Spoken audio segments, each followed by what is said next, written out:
High বন্ধুরা, সবাই কেমন আছো? আমিও ভালো আছি।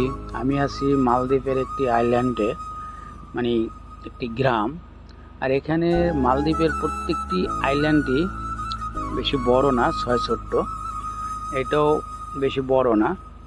তবে এখানে এসে আমার কাছে যেটা বেশি ভালো লেগেছে সেটা হলো এখানে বাড়ি তোলার আগে ওদের যে একটা সুন্দর সিস্টেম, যে বাড়ি তোলার আগে ওরা একটা চিন্তা করে যে যাতায়াত ব্যবস্থা, মানে কীভাবে বাড়ির থেকে বেরোবে সে রাস্তাটার দিকে এরা বেশি নজর দেয়।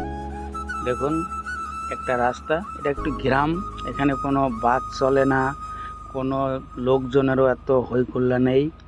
তারপরও এরা বাড়িটা তোলার আগে চিন্তা করেছে যে বাড়ি থেকে যখন বেরোবে বা কোনো ভবিষ্যতে কোনো গাড়ি